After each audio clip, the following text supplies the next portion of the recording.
আসসালামু আলাইকুম ওয়া রাহমাতুল্লাহ। জুনায়েদ টিউটোরিয়ালের আজকের লাইভে সবাইকে স্বাগতম। সাথে আছি আমি মোহাম্মদ জুনায়েদ রেজা।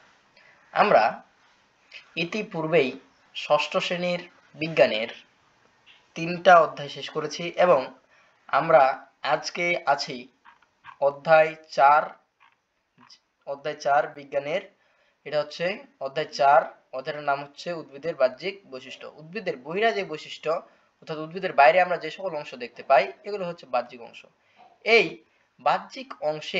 বাহ্যিক অংশের যে বৈশিষ্ট্য এটা নিয়ে আমরা আজকে আলোচনা করব। যাই হোক, আলোচনা চলবে, মোটামুটি লেভেলের একটা ভিডিও হবে, তাই একটু ধৈর্য ধারণের সক্ষমতা রাখো। আজকে দেখো, আমি ইতিমধ্যে প্রথম পার্টের আলোচনা শেষ করে ফেলেছি।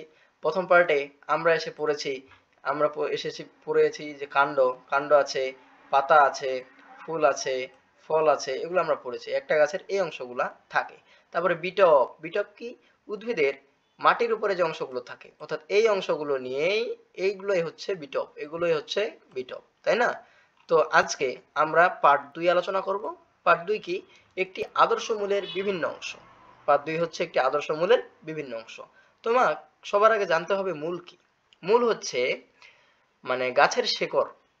গাছের তো শেকড় আছে, তাই না? গাছ কিন্তু শেকড়ের সাহায্যে মাটিতে আটকে থাকে। এই যে আটকে থাকার যে একটা সক্ষমতা, এটাই গাছকে মূল প্রদান করে। আমরা যেটাকে শেকড় বলি, এটা হচ্ছে মূলত মূল। এই মূল, এটা হচ্ছে একটু নরম। মূল নরম। তো মূলকে কয়েকটি অংশে ভাগ করা যায়। অর্থাৎ গাছের মাটির নিচের যে অংশ, তাই হচ্ছে মূল। গাছের মাটির নিচের যে অংশ, তাই হচ্ছে মূল। তুমি যদি একটা ছোট গাছকে তোলো, তুমি দেখবা সেখানে কিন্তু ঠিক এইরকম অংশগুলোই আছে। আর আমি তোমাদেরকে যখন 3য় অধ্যায় পড়িয়েছি, তখন আমরা সেখানে প্লাস্টিড সম্পর্কে জেনেছি। আর এই মূলে যে প্লাস্টিড থাকে, এটা হচ্ছে লিউকোপ্লাস্ট। তো দেখো, আলোচনা যাই। মূলকে কয়েকটি অংশে ভাগ করা যায়। এর শেষ প্রান্তে টুপির মতো অংশটি হচ্ছে মূল টুপি। অর্থাৎ এর শেষ প্রান্তে টুপির মতো যে অংশটা থাকে, আমি তোমাদেরকে একটু অংশটা দেখাই, তাহলে তোমরা বেশি ভালো বুঝবা। এই যে টুপির মতো এখানে যে অংশটা আছে, এটার নাম হচ্ছে মূলত্র বা মূলটুপি। এটাকে বলা হয় মূলটুপি বা মূলত্র।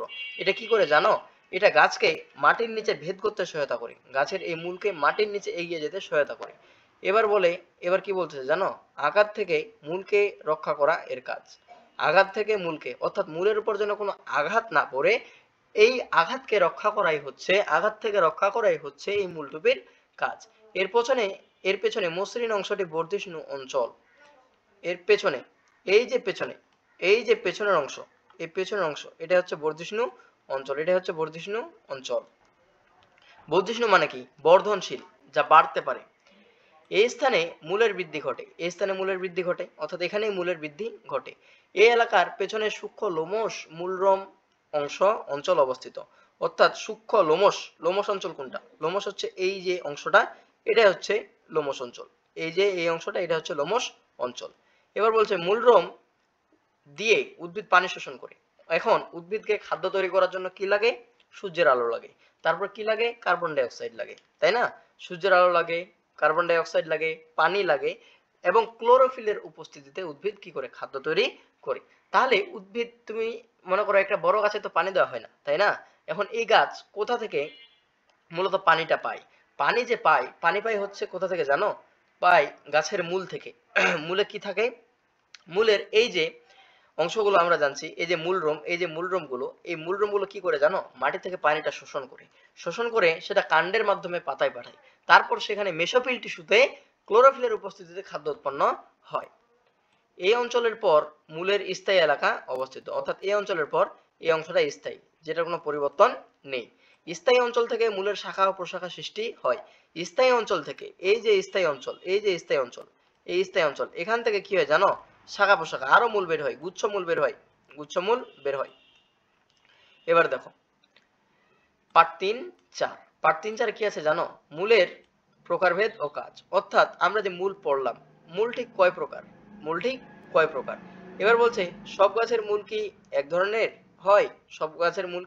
হয়? অবশ্যই না। ধানের মূল আর আম গাছের মূল কি এক ধরনের? তুমি যখন ধানের মূল দেখবা, ধান গাছের মূল, এটা দেখবা মানে গুচ্ছ গুচ্ছ গুচ্ছ অবস্থায় আছে। আর যখন আমের মূল দেখবে তখন দেখবে পুরাটাই কিন্তু একটা, তাই না? এবার বলছে বটের ঝুরি আসলে এক ধরনের মূল, অর্থাৎ বটের যে বাইরে যে শিকড়ের মতো অংশগুলো থাকে এগুলোকে বলা হয় ঝুরি, এগুলো মূলের এক ধরনের অংশ। উদ্ভিদের প্রয়োজনে এই মূলগুলো ভিন্ন রূপ ধারণ করে, উদ্ভিদের প্রয়োজনে এগুলো আরো বিভিন্ন রূপ ধারণ করতে পারে। এবার বলছে বটের ঝুরি মূল, বটের মূলকে কি মূল বলা হয়? ঝুরি মূল। কেয়া গাছের ঠেস মূল, কেয়া গাছের ঠেস মূল। পানের আরোহী মূল উদ্ভিদের প্রয়োজনে বিশেষ ধরনের কাজ করে। এই লাইনটা খুবই ইম্পর্টেন্ট, এটা তোমরা একটু দাগিয়ে রাখবা, এটা এমসিকিউতে আসে। এবার বলছে আমরা, আচ্ছা এমসিকিউ গুলো কিভাবে আছে এটা একটু বলি, যে বটের মূল কি ধরনের মূল, তখন তোমাকে বলবে ঝুরি মূল, তোমাকে তখন আনসার করতে হবে ঝুরি মূল। কেয়া গাছের মূল কি ধরনের মূল? ঠেস মূল। পানের মূল কি ধরনের মূল? আরোহী মূল, তাই না? এবার বলছে আমরা খেয়াল করলে দেখব যে সকল ধরনের উদ্ভিদের মূল এক রকমের নয়। সকল ধরনের উদ্ভিদের মূল কি একরকম? অবশ্যই না। কারণ ধানের মূল আর আম গাছের মূল কি সমান? অবশ্যই না। একটি মরিচ গাছ বা একটি আম গাছের মূল অবশ্যই ধান, ভুট্টা বা ঘাস এর মূল হতে ভিন্ন রকমের, তাই না? একটি মরিচ ও একটি আম গাছের মূল অবশ্যই ধান ও ভুট্টা গাছের মূল থেকে আলাদা। এরূপ এরূপ ভিন্নতার জন্য মূলকে এর উৎপত্তি ও অবস্থান, কিসের উৎপত্তি অর্থাৎ যেখান থেকে এটা আসে এবং যেখানে এটা অবস্থান করে থাকে, এই অনুযায়ী প্রধানত দুই ভাগে ভাগ করা যায়, তাই না? দুই ভাগে ভাগ করা যায়। কি কি? একটা হচ্ছে স্থানিক মূল আর একটা হচ্ছে অস্থানিক মূল। স্থানিক মূল আর অস্থানিক মূল। এবার আমরা এখানে কি জানলাম, যে মূলকে উৎপত্তি ও অবস্থানের উপর ভিত্তি করে ভাগ করা হয়েছে দুই ভাগে। একটা হচ্ছে স্থানিক মূল আর একটা হচ্ছে অস্থানিক মূল, তাই না? এবার স্থানিক মূল কি?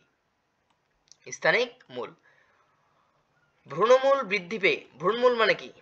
ভ্রূণমূল হচ্ছে ভ্রূণ যেখান থেকে জন্ম হয়, ভ্রূণমূল বৃদ্ধি পেয়ে প্রধান মূল হিসেবে সরাসরি মাটিতে প্রবেশ করে, অর্থাৎ যে মূলটা একটাই মূল এটা সরাসরি হয়ে মাটিতে প্রবেশ করে, এটাই হচ্ছে কোন মূল? ভ্রূণমূল। আর এটাই হচ্ছে স্থানিক মূল। প্রধান মূল শাখা মূল প্রশাখা মূল বিস্তরণ করে, অর্থাৎ ভ্রূণমূল বৃদ্ধি পেয়ে প্রধান মূল হিসেবে সরাসরি মাটিতে প্রবেশ করে, প্রধান মূল হিসেবে মাটিতে প্রবেশ করে এবং প্রধান মূল বা শাখা মূল শাখা প্রশাখা বিস্তার করে, তখন এদেরকে স্থানিক মূলতন্ত্র বা স্থানিক মূল বলে। অর্থাৎ যখন প্রধান মূল থেকে শাখা প্রশাখা বের হবে, যখন প্রধান মূল থেকে শাখা প্রশাখা বের হবে, তখন এগুলোকে কোন মূল বলা হয়? স্থানিক মূল বলা হয়। অথবা যথা কি কি? আম, জাম, কাঁঠাল, লিচু, বেগুন, সরিষা ইত্যাদি, তাই না? এই দেখো এখানে দিয়ে দিছে। অর্থাৎ যখন এই যে প্রধান মূল থেকে বের হবে, প্রধান মূল থেকে কি বের হবে এটা চিত্রটা পরে দেখি, আগে এটা দেখি। অস্থানিক মূল, এসব মূল ভ্রূণমূল থেকে উৎপন্ন না হয়ে কাণ্ড ও পাতা থেকে উৎপন্ন হয়, অর্থাৎ কাণ্ড ও পাতা থেকে যে মূল বের হয় এটাই হচ্ছে কোন মূল? অস্থানিক মূল। কাণ্ড ও পাতা থেকে যে মূল বের হয় তাই হচ্ছে অস্থানিক মূল। এখানে দেখো এটা হচ্ছে স্থানিক মূল, দেখো এটা হচ্ছে স্থানিক মূল। কেন স্থানিক মূল বলি একটু, তাহলে বুঝবা। যে এখানে দেখো এটা হচ্ছে প্রধান মূল, এটা প্রধান মূল, আর এটাকে আমি অন্য কালার করি তাহলে বেশি বুঝবা। আর এখান থেকে দেখো এই যে মূলগুলো বের হয়েছে এগুলো শাখা মূল। এই শাখা মূলগুলোকে কি বলা হয় জানো? এই শাখা মূল, যখন এগুলো শাখা মূল বের হয় তখন এটাকে বলা হয় মূলতন্ত্র, তখন এই পুরোটাকে বলা হয় মূলতন্ত্র। আবার যখন এই যে দেখো পাতা থেকে, পাতার এই গোড়া থেকে এখানে বের হয়েছে, এই গোড়া থেকে এখানে, এই গোড়া থেকে এখানে, এই গোড়া থেকে এখানে, এই যে বের হয়ে গেছে, এই বের হওয়া অংশগুলোকে বলা হয় অস্থানিক মূল, তাই না? এবার দেখো এরা দুই ধরনের। কোন মূল? অস্থানিক মূল আবার দুই ধরনের। এক হচ্ছে গুচ্ছ মূল যারা একসাথে থাকে, আর দুই হচ্ছে কি? অগুচ্ছ মূল। অর্থাৎ অস্থানিক মূল আবার দুই ধরনের, একটা হচ্ছে গুচ্ছ মূল আর একটা হচ্ছে কোন মূল? অগুচ্ছ মূল। মূল তাহলে আমরা জানলাম মূল হচ্ছে উৎপত্তি ও অবস্থানের উপর ভিত্তি করে কয় ধরনের? দুই ধরনের। মূল হচ্ছে অবস্থান ও উৎপত্তির উপর ভিত্তি করে দুই ধরনের। এটা হচ্ছে স্থানিক মূল আর এটা হচ্ছে অস্থানিক মূল। আবার অস্থানিক মূল আমরা জানলাম কয় প্রকার? দুই প্রকার, গুচ্ছ মূল আর অগুচ্ছ মূল। গুচ্ছ মূল কি? যে সমস্ত অস্থানিক মূল একগুচ্ছ আকারে একত্রিত অবস্থায় থাকে সেটাই হচ্ছে গুচ্ছ মূল। এবার গুচ্ছ মূল দেখি। ধান, ঘাস, বাজ ইত্যাদি উদ্ভিদের মূল লক্ষ্য করে দেখা যাবে যে কাণ্ডের নিচের দিকে গুচ্ছ সরু মূল সৃষ্টি হয়েছে। এরা গুচ্ছ মূল। এটাই বললাম না আমি। এবার দেখো, ভ্রূণমূল নষ্ট হয়ে তুমি বাঁশ দেখবা, বাঁশের কিন্তু একসাথে মানে অনেকগুলা হয়, তো এটাই হচ্ছে গুচ্ছমূল। সেই স্থান থেকে গুচ্ছমূলের উৎপন্ন হতে পারে। সাধারণত একবীজপত্রী উদ্ভিদ যাদের বীজপত্র ফলক একটি বা পত্রফলক একটি, তাদেরকে কি বলা হয়? উদ্ভিদে গুচ্ছমূল থাকে, যেমন ধান, নারকেল, সুপারি ইত্যাদি। এবার দেখি অগুচ্ছ মূল। অগুচ্ছ মূল, তাহলে অস্থানিক মূলের আরেকটি প্রকার হচ্ছে অগুচ্ছ মূল। এসব মূল একত্রে গাদাগাদি করে গুচ্ছ আকারে জন্মায় না, অর্থাৎ একত্রে গাদাগাদি করে গুচ্ছ আকারে জন্মায় না, অর্থাৎ এরা একসাথে থাকতে পছন্দ করে না। হ্যাঁ, বরং পরস্পর থেকে আলাদা থাকে, একে অপরের থেকে কি থাকে? আলাদা থাকে। যেমন কেয়া গাছের ঠেস মূল, বটের ঝুরি মূল। তুমি দেখবা বট গাছের একটা মূল থাকে, আর একটা মূল বেরোচ্ছে, আর একটা মূল বেরোচ্ছে, এরকম। কিন্তু তুমি যখন অনুরূপ ধান গাছ দেখবা, তখন কিন্তু দেখবা ধান গাছের চিত্রটা একটু ভিন্ন, তাই না?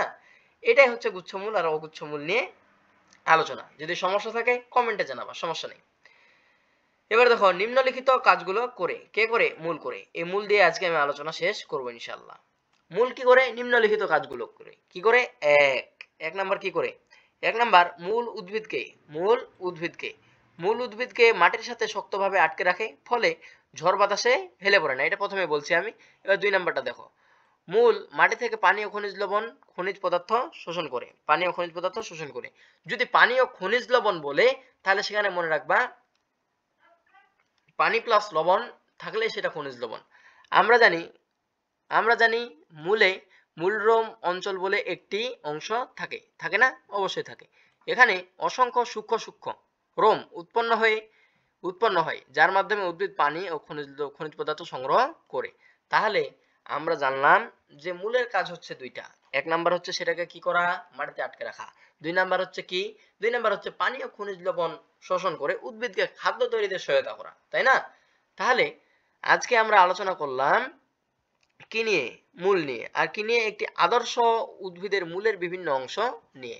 তো যাই হোক, এতক্ষণ ক্লাসের সাথে থাকার জন্য ধন্যবাদ। লাইক সাবস্ক্রাইব করতে ভুলো না। ভালো থেকো, সুস্থ থেকো। আসসালামু আলাইকুম ওয়া রাহমাতুল্লাহ।